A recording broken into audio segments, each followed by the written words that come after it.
Galera, a gente já testou bastante processador da 12ª geração Intel Core, mas está faltando um cara bem relevante. Este aqui é o Core i5 12400F e é um dos modelos mais procurados pelo pessoal buscando um bom PC para games e para trabalho com uma boa relação entre performance e preço. Então ele não tem os clocks tão altos que nem do 12600K, não vai ter tantos núcleos quanto um Core i7 e um Core i9, mas em compensação ele ainda tem um bom nível de desempenho e costuma ser uma das opções mais interessantes nessa relação entre preço e performance. Então, no vídeo de hoje, vamos montar uma bancadinha com ele e mostrar a performance para vocês.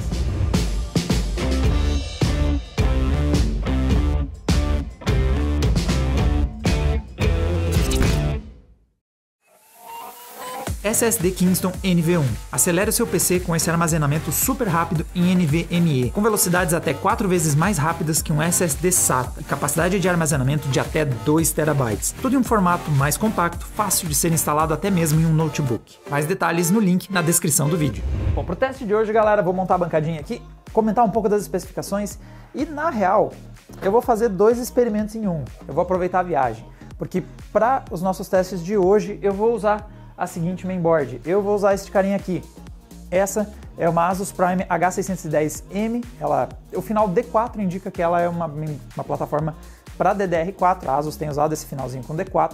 E assim, a gente já testou o i5 2400F em live, se não me engano o Cassiano fez uma live com ele, com uma bancada Z entusiasta, com mainboard sobrando. O que eu vou fazer aqui é, às vezes a gente tem visto algumas bancadas de entrada tendo um pouco de dificuldade, principalmente publicações internacionais já mostraram alguns i5 suando um pouquinho em Intel Core, em mainboards mais baratas. Vou dar uma olhada se uma H já não é suficiente para você ter um bom gameplay com o Core i5 12400. Então, se vocês quiserem comparar, nós temos uma live que está sendo rodada numa plataforma Z, é uma plataforma para você pôr Core i9. Hoje o que nós vamos fazer é colocar o i5 nessa bancada. Você pode ver que tem 8 fases, é uma bancada, uma H bastante direta, aqui bastante honesta aqui da Asus para uma plataforma de entrada. Vamos ver se isso já não dá conta, porque o 12400 ele é um processador que não é voltado para overclock, ele tem um total de 6 núcleos e 12 threads e principalmente ele tem clocks um pouco mais balanceados, então ele tem o base ali na casa dos 2.5 e o boost colando ali é 4.4. Ele não é um processador tão agressivo em boosts, então é possível que a gente consiga dar conta nele numa plataforma de entrada sem problemas. A gente vai perceber isso ao longo do gameplay de hoje. Outra característica relevante para a gente falar aí então dessa nossa bancada, vamos ver se ela vai ser suficiente. Acho que tem um pininho que está fora de lugar. Aqui. Vamos montando ela aqui. Pode ver que ela, por exemplo, não é uma plataforma super robusta em resfriamentos no VRM. Na verdade, não tem resfriamento nenhum, não tem nada aqui. É realmente uma plataforma voltada para um PCzinho de entrada. Você provavelmente vai combinar isso com o Core i3 e eu acho que o Core i5 12400 também vai ser suficiente. Se você fosse, por exemplo, comprar um 12600K, aí eu recomendaria ir um pouquinho mais longe. Por exemplo, uma B660 talvez já seja uma melhor pedida. Vocês podem ver, ó, já tem mais fases, já tem resfriamento nos VRMs nesse modelo aqui. Essa é a B660M TUF da Asus. Então eu buscaria uma plataforma um pouquinho mais robusta se você for pegar um Core i5 com clocks mais altos. Essa placa, a linha B, não tem suporte overclock no processador. Então, por exemplo, no 2600K você não poderia overclockar. Mas também, ao mesmo tempo, você já tem um pouco mais de estrutura para lidar com os clocks mais altos do 2600K. Mesmo que você não overclock, ele tem clocks mais altos do que, por exemplo, o que nós vamos usar aqui, que é o 12400F. Então, aqui está o Core i5 12400F, meio cagadinho de pasta térmica do último teste, que ele já passou por alguns testes aqui no Adrena. E esse cara tem uma diferença em relação ao resto da 12ª geração Intel Core. Então, ele não tem aquela arquitetura híbrida, com núcleos de performance e núcleos de eficiência. Esse cara tem somente os núcleos tradicionais de performance Intel Core. São um total de 6 e núcleos de performance na Intel, cada um deles consegue usar o Hyper-Thread. Então, nós temos um total de 6 núcleos, 12 threads. Então, ele é menos diferente do que outros produtos da 12ª geração Core, que tem alguns núcleos de performance e alguns núcleos de eficiência. O 12600K, por exemplo, já tem núcleos de eficiência também. Então ele fica restrito somente a essa configuração que é mais parecida com o seu antecessor, o 12000 e... Eita, mano, pus errado. Peraí. Calma, muita calma nessa hora. É esse o padrão aqui. Ele é muito mais parecido com o seu antecessor, o 11.400, por exemplo, 6 núcleos e 12 threads. A principal diferença é, ele vem com uma arquitetura mais recente. Então, diferente do seu antecessor, esse cara aqui já usa o Intel 7 de arquitetura, não o 10 nanômetros Super Thin. 10 nanômetros Super Thin, a geração anterior, a 11ª geração Core. Agora, falando de outra especificação importante, ele tem 65 watts de consumo, podendo chegar a picos de 110, mas esses picos Sai, passatempo. Eita, talvez por demais. Sai. Tá meio viscosa você, hein? Você tem um pico de 110 quando tá dando mais boost, mas a gente vai usar o Cooler Box, porque ele deve ser suficiente. Esse carinha que vem, a 12ª geração, vem com um novo cooler um pouquinho mais eficiente. Tem até, por exemplo, a base aqui de cobre, para melhorar na dissipação, tem um novo design nas fãs. Deve ser suficiente e eu vou testar com ele justamente para saber se ele é suficiente. Acredito que seja. Todo mundo gira para cá, todo mundo gira para cá, todo mundo gira para cá e para cá. Aí gira para lá, para lá, para lá e para lá. Tomara que tenha feito certo.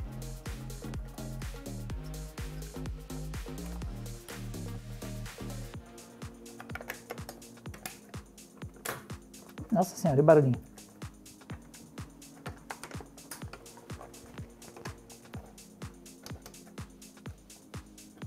Beleza, parece bem posicionado. CPU fan.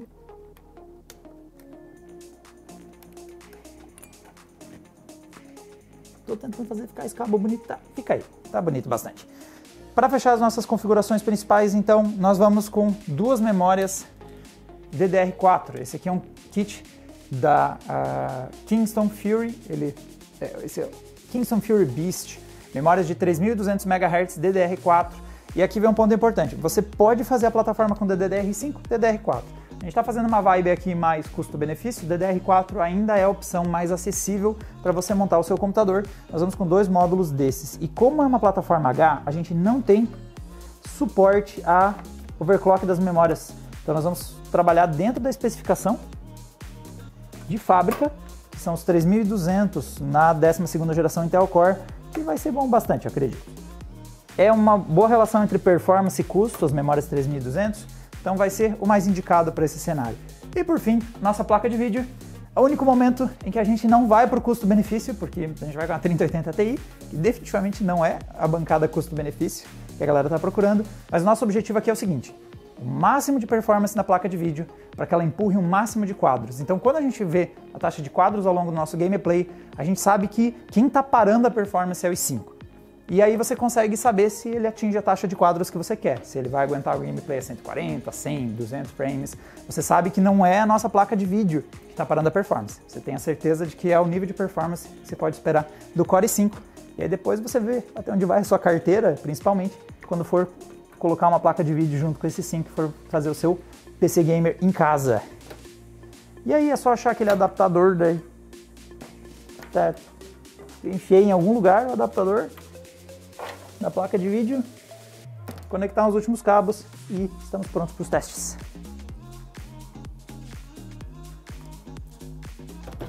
E estamos prontos para começar os testes. Partiu! Bom, galera, para começar nossos testes, eu vou dar uma olhada em como está rodando aqui o Rebirth. Então, o Call of Duty Warzone no mapa Rebirth, que é um mapa já um pouco mais leve comparado com o Battle Royale tradicional. A maior parte da galera tá jogando aqui mesmo. E como vocês podem ver, esse comecinho aqui, estamos jogando em Full HD, para justamente a 3080 Ti empurrar uma quantidade muito grande de quadros. Eu bati o botão do Windows. Peraí. Foi. E a taxa de quadros está boa, ó, 130, 140 frames.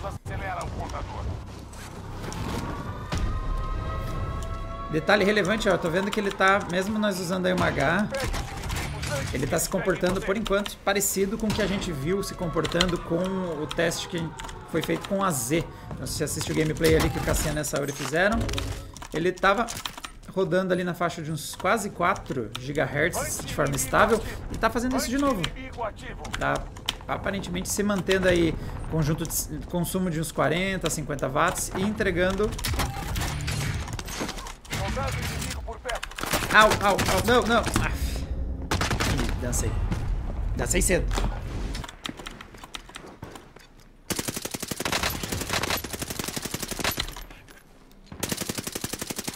Ah, faltou mira aqui.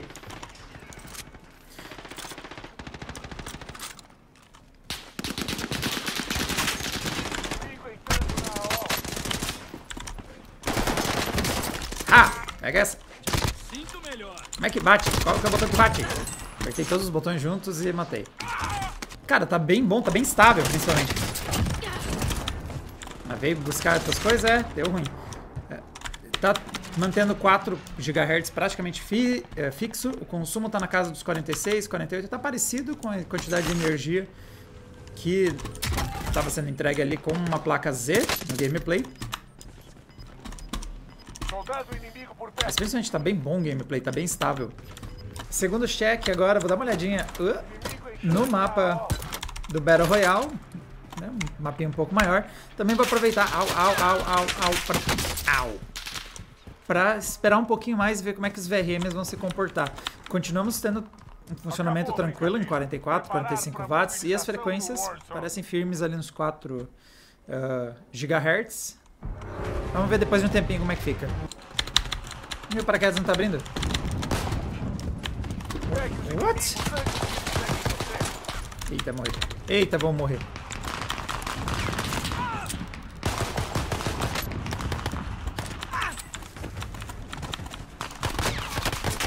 Au, au, não tô passando bom, não tô passando bom. Au, morri. Se você vencer essa luta, volta pra linha de frente. Mas se perder, já era. Prove que ainda pode lutar. Ui, eu cheguei a perder, mano. Bom, galera, o gameplay tá lisinho. A linha ali tá que não se mexe, parece um traço. O consumo tá mesmo na casa dos 50 watts, com a temperatura num bom nível. O color box tá sem problemas e silencioso. Mas o mais importante, como é que a H610 se ela tá dando conta. Então, já estamos jogando faz aí um tempo. Eu vou tentar agora dar uma olhadinha como é que tá a temperatura dos VRMs. Não encontrei sensores no HW Info, mas a gente pode ir lá e ver literalmente direto nela, nos próprios VRMs. Então, olhando aqui a região do VRM, nós temos este aqui a 48 graus. 42, 49. Na verdade tem um calorzinho saindo da 3080. Tem chipzinho brabo, esse aqui esquenta. Então, vamos lá. Cara, todos os capacitores que eu tô conseguindo ver aqui estão em temperaturas bem aceitáveis. 50 graus. Eu não me estressaria até uns... Vai, até uns 90 graus, possivelmente. Muitos desses capacitores, em teoria, conseguiriam trabalhar até uns 110, 100 graus. Mas óbvio que você não quer um componente eletrônico trabalhando no limite de temperatura dele. Por dois motivos. Um, ele vai reduzir sua vida útil. E número dois, se ele estiver muito quente, pode ser que você comece a ter perda de performance. O VRM não vai conseguir desempenhar sua função corretamente e, por consequência, a gente veria, por exemplo, o Core i5 perdendo performance. Aparentemente, esse modelo H610 da Asus não está com problemas. Ele está conseguindo entregar, os VRMs estão sendo bem capazes de entregar a performance que o Core i5 está demandando. Vamos testar o próximo game. Galera, segundo teste, vou dar uma olhadinha em como tá rodando aqui o PlayerUnknown's Battlegrounds. Vou, sei lá, cair aqui, vai. Outro game de uso intenso de processador, porque tem tanto um mapa muito grande, quanto também você tá buscando altas taxas de quadros para jogar. É um game competitivo, então os FPS tem que estar bem alto. Eita, agora que eu vi que eu tô jogando com alguém. Então tá com uma taxa de quadros bem boa para um game. Vem junto. Tô indo, mano, já vai. Tá indo com uma taxa, tá rodando com uma taxa de quadros bem boa para um game bem exigente, especialmente nessa parte da descida. Vamos ver como é que ele fica lá embaixo. Tô gostando principalmente que ele não deu nenhum stuttering. Então tá super suave. É nóis, parça. Cheguei com vida. Tenho colete, tenho nada aqui. Tenho facão, se precisar dar uma faconada. Esse é o verbo. Tem arma aqui, ó. Tem uma 12 aqui, ó. Que é melhor que nada. Au! Ah! Foi bom, tá? Eu gostei. A taxa de quadros bem... Primeiro, ela não oscilou em excesso, não deu nenhum sinal de stutter, algum problema assim. Deixa eu ir assistindo até pra gente ver mais da performance. Novamente, ele é bem estável em 4 GHz, então não tá operando diferente do que quando a gente testou ela numa plataforma mais robusta, uma Z. Padrão aí na faixa dos 4 GHz com uns 40 watts de consumo, 45 a 50 watts é quanto esse processador tem consumido. O Cooler Box está bem suave, cara, as temperaturas estão bem de boa. Então realmente está funcionando, aparentemente está funcionando bem.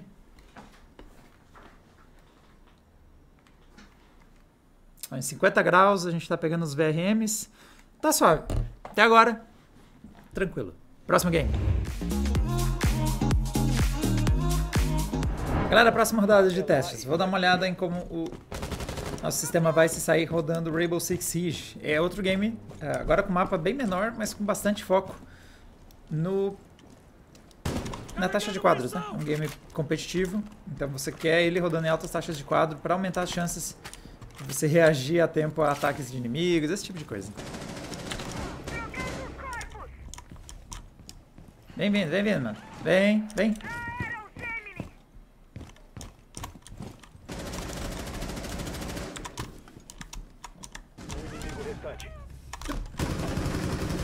Ah, aquele é o cadáver dele.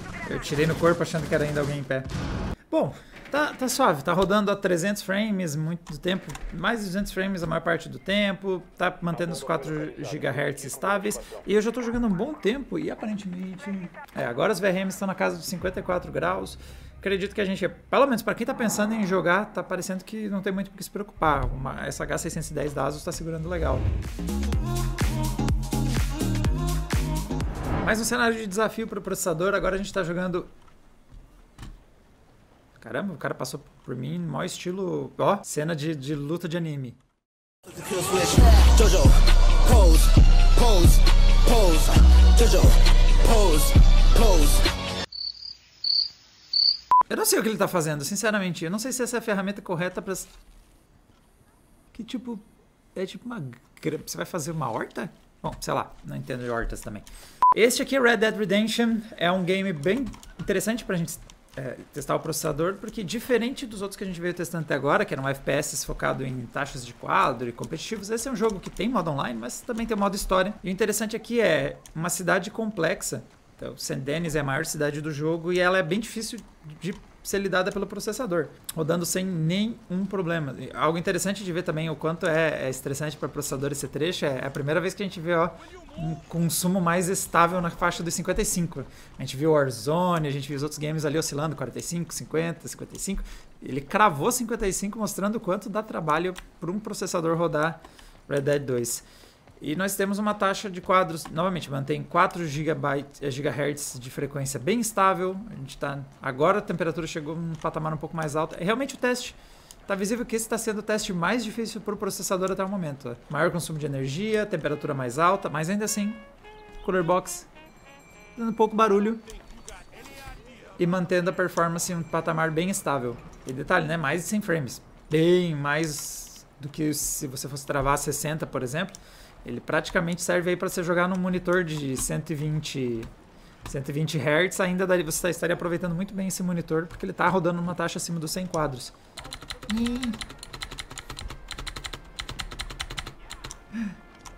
Caramba, primeiro ele dá uns pulinhos de nada, e agora do nada o mano me mete o Homem-Aranha.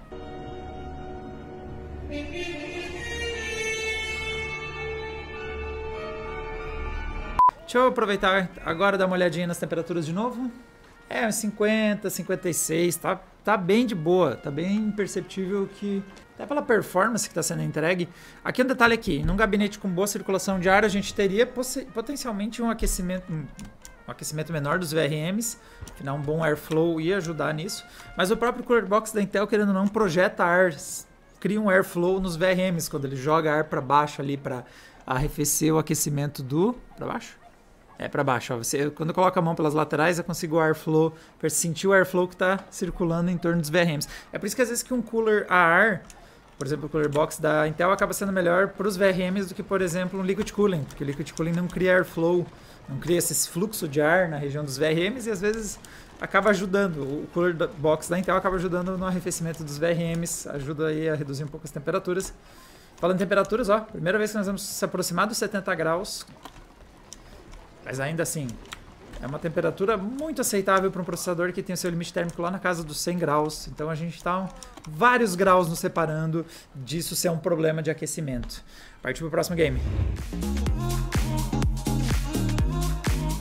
O próximo teste agora deve estressar muito menos o Core i5. Esse aqui é Elden Ring e eu estou jogando esse game em... quer dizer, a qualidade não importa, tá em Full HD, acho que o teste todos os testes que eu tenho feito têm sido em Full HD, mas aqui a gente vai dar uma olhada em como está a estabilidade dele. E parece tá oscilando um pouquinho, mas esse jogo também não ajuda muito. Eu usando o mouse também não ajuda muito, pra vocês terem a sensação de fluidez, mas tá aparentemente bem próximo de 60. E ver o que acontece com um jogo que não tá com as taxas de quadros desbloqueadas, porque esse jogo ele é travado a 60. Ver como reduz bastante, por exemplo, o consumo do processador. Tudo isso porque quanto mais taxas de quadro você joga, mais estresse para o processador acaba acontecendo.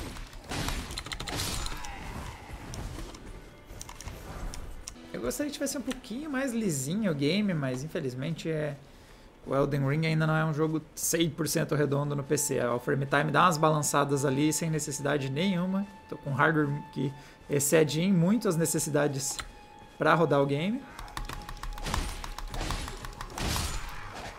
Vamos ver se aqui roda bem. Esse cavalo é um problema. Ô, Mira, por que você destravou do que deu meu... Olha, não tá... Eu que já tive que rodar isso em situações muito piores. Ai, morri. Nossa.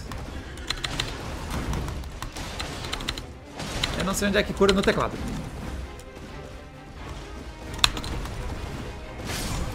E agora eu morri.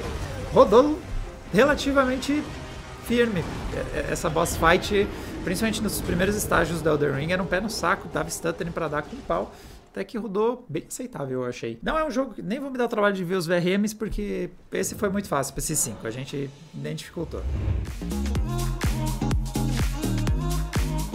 Beleza, pessoal? Mais um teste aqui. Jogo exigente em processador por conta do mapa. Então, Fortnite tem grande quantidade de jogadores, no total 99 agora. Tem um mapa relativamente grande em que a gente se enfrenta. E volta e meia dá umas engasgadas. Então vai ser bom pôr ele em ação. Vê que o consumo da CPU chegou a 50 e tantos watts, sim. Ele dá trabalho para processador. E tá rodando muito bem. Tô acostumado a um certo nível de engasgos numa partida de Fortnite, até que ele tá fluindo relativamente bem esse começo. Lembrando que dá para buscar mais performance no modo de API ali, o modo performance. Eu tô jogando no modo tradicional, a hardware suficiente para isso aqui. Agora tá ficando mais estável. Eu fiquei estourando isso aqui para abrir a janela, para entrar, aí eu... É nóis. Tá bom, hein? Tá próximo dos 200 FPS. Dá um pouquinho de stuttering aqui ou ali, mas que nem eu comentei, Fortnite é um...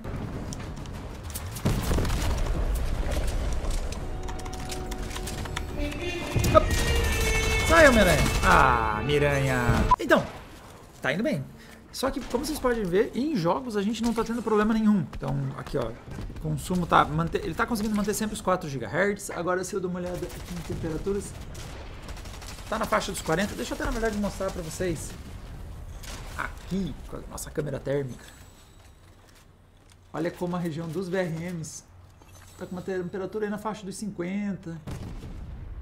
52, eu cheguei no dia até 56 em alguns lugares. Não é um problema a temperatura que a gente está alcançando em gameplay. Então eu tenho um indício aqui que o Core i5 o 12400F não está tendo problemas nessa H610 da Asus.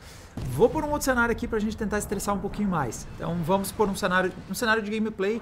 Mesmo em games que exigem bastante de processador, você vê que não é um problema. Então eu vou estressar em um teste mais sintético, tentando pôr todos os núcleos em alta carga. Vocês viram que ele alcançou na faixa dos 4 GHz, o boost dele é 4.5, mas isso não é alcançado porque em games normalmente a gente está estressando múltiplos núcleos ao mesmo tempo. Então, por exemplo, se eu for estressar somente um núcleo por vez, que é o que eu vou fazer aqui, coloquei o Cinebench para rodar no modo single core, ele está usando somente um núcleo por vez. Com isso rodando, se a gente vai aqui e abre CPU-Z, vocês vão ver que ele está mais próximo dos 4.5, está dando 4.3, 4.4, Se a gente abrir todos os núcleos, vocês vão ver que está oscilando mais. Ó, a taxa, se você cuidar bem, vai ver que tem um ali nos 4.4. Ele começa a ficar próximo do boost máximo dele. Porque quando você... Esses valores de boost... Dê uma olhada, nós temos um vídeo que é porque meu CPU não acelera. É justamente porque o boost máximo é alcançado só quando você tem poucos threads em ação. E no nosso gameplay a gente colocou todos os 6 threads para trabalhar... Os 6 núcleos, 12 threads para trabalhar em alta carga em vários dos games que a gente testou. Se eu venho aqui para esse teste... Agora vamos testar 10 minutos rodando do multicore. Vamos ver que agora as frequências vão ser mais estáveis ali, ó, nos 4 GHz, que é o que a gente teve no nosso gameplay. Esse é um cenário mais realista. E vamos esperar um pouquinho. Vamos ver se vai dar algum throttling a longo prazo. Então vou deixar 10 minutos, vou esperar correr aí pelo menos uns 5. E aí a gente dá uma olhada em como estão as temperaturas.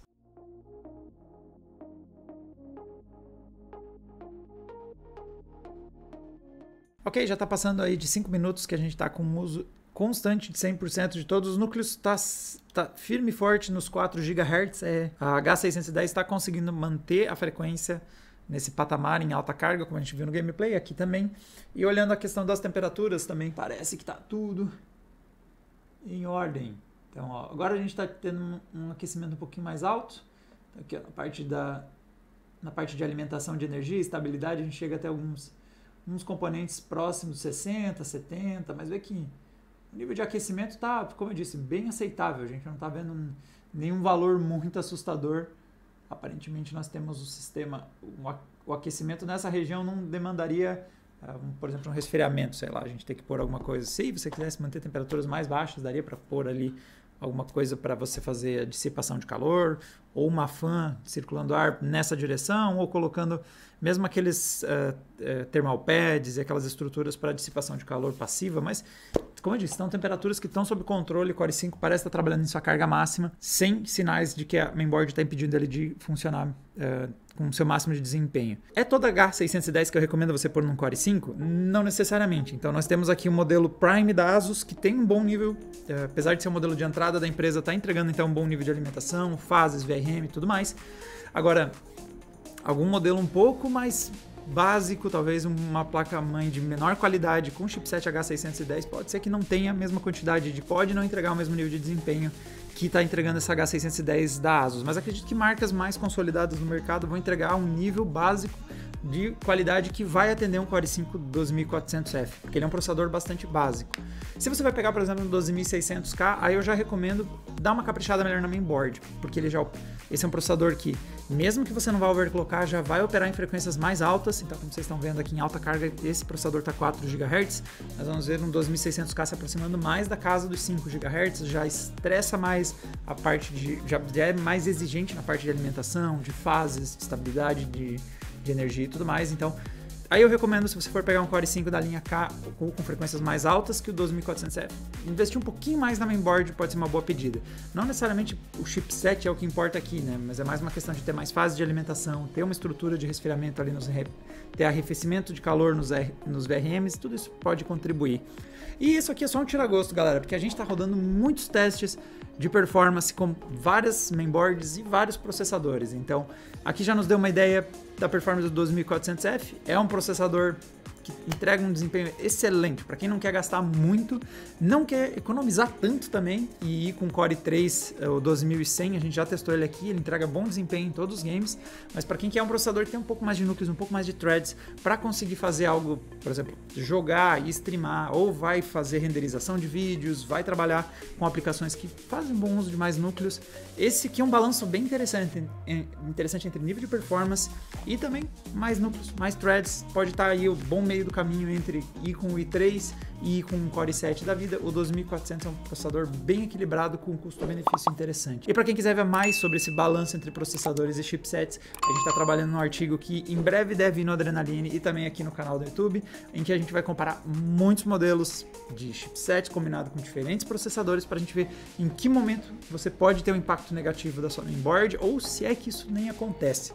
Vocês vão ver quando a gente lançar esse artigo. Galera, a gente se vê numa próxima. Tchau, tchau!